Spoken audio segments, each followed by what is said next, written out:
சிற்றம்பலம். ஈசான்ய ஞான தேசிகர் வடார்காடு மாவட்ட தலைநகராக விளங்கும் மேலை மாநகரில், அதாவது இன்றைக்கு வேலூர் என்று சொல்லக்கூடிய அந்த மேலை மாநகரிலே சைவ வேளாளர் மரபிலே திருநீலகண்ட தேசிகருக்கு மகனாக பிறந்தார் நம்முடைய ஈசானிய தேசிகர். பெற்றோர் அவருக்கு வைத்த பெயர் கந்தப்பன். கந்தப்பன் என்பது ஈசானிய தேசிகரின் இயற்பெயராகும். பள்ளியிலே சேர்க்கின்ற வயது வந்தது. கல்விச்சாலையிலே சேர்த்தனர் பெற்றோர்.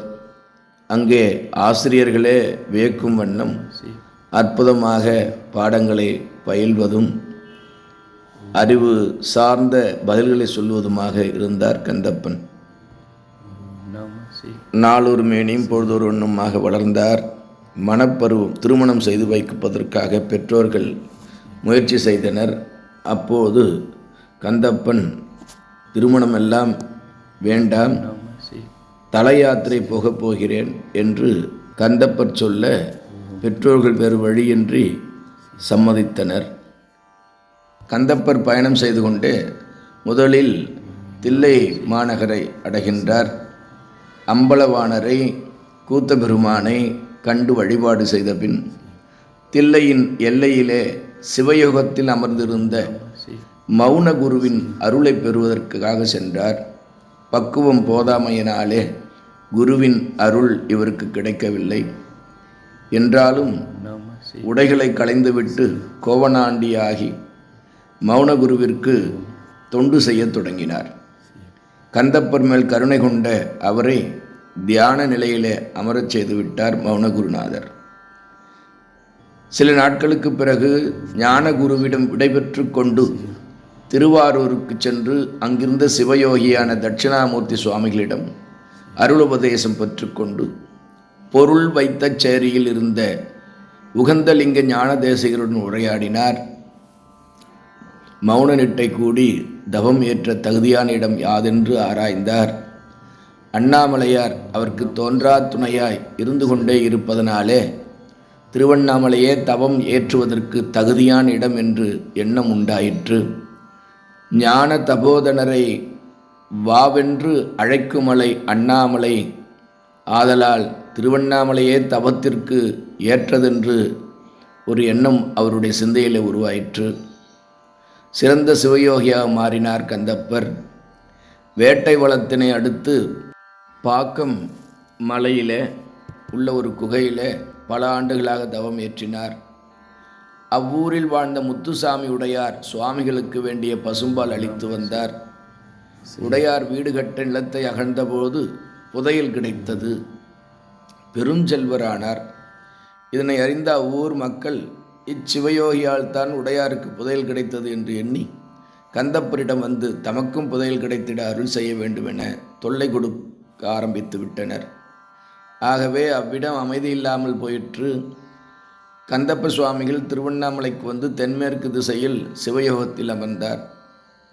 இந்த நிலையில் பாக்கத்து முத்துசாமி உடையார் என்பார் அருள்நிறை அண்ணாமலையார் கந்தப்ப சிவயோகியார் போன்ற வடிவிலே அண்ணாமலை உடையாரே கனவில் தோன்றி, நான் அண்ணாமலையிலே ஈசானிய திசையில் இருக்கின்றேன், இங்கு வந்து காண்க என்று அருளி செய்தார். யோகியாரின் கனவிலும் தோன்றி, நீ ஈசானிய திசைக்கு வருக, அங்கு உன்னை காண ஒரு அன்பன் வருவான் என்று அருளி செய்து மறைந்தார். என்னே அண்ணாமலையாருடைய கருணை!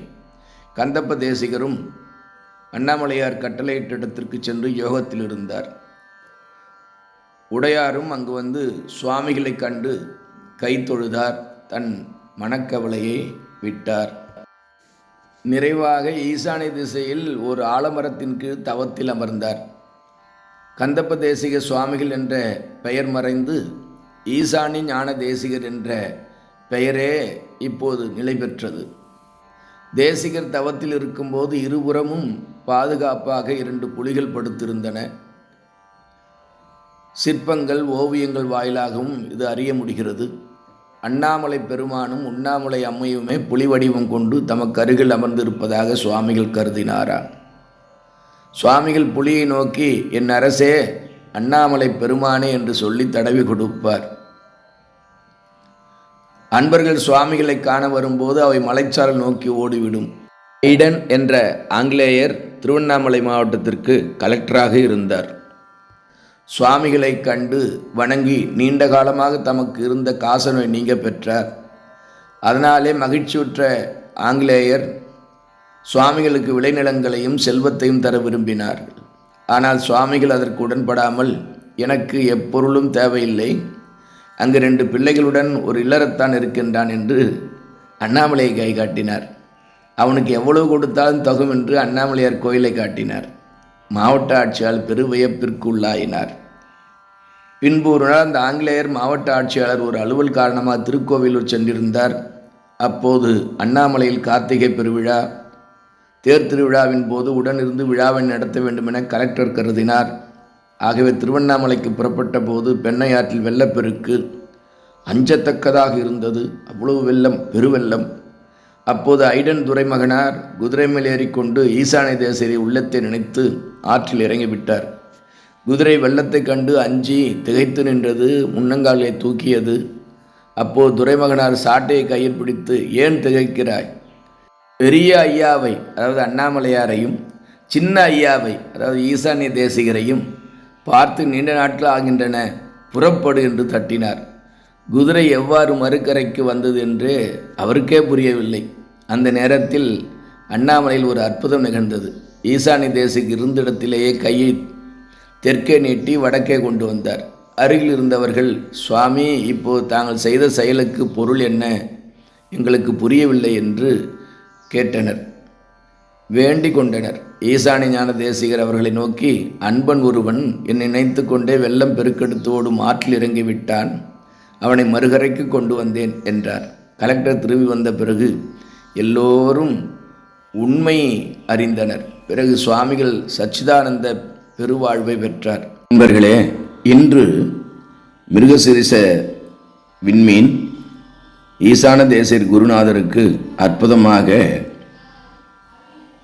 திருமஞ்சனமும் அற்புதமாக தூபதீப மங்களமும் மாகேஸ்வர பூசை என்று சொல்லக்கூடிய மிக பெரும் அன்னதானமும் மடத்திலே நிகழ்ந்தது.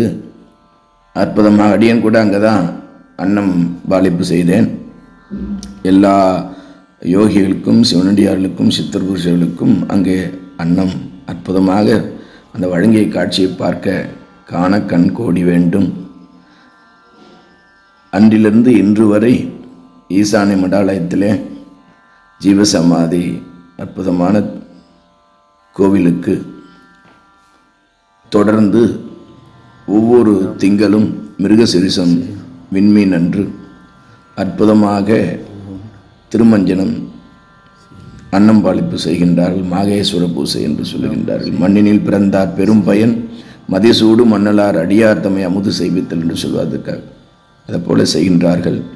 அன்பர்கள் ஒவ்வொரு திங்களும் தினசரியில் அந்த தேதியை கிழிக்கும்போது மிருகசிரீச நட்சத்திரம் வந்ததுன்னா அன்னைக்கு உடனடியாக உங்களுக்கு ஞாபகம் வரணும். திருவண்ணாமலையில் ஈசானியத்தில் ஈசான தேசிய ஞானாசிரியருக்கு இன்று வழிபாடு உள்ளது என்று எல்லோரும் வர வேண்டுமாய் அன்போடு கேட்டுக்கொள்கின்றேன்.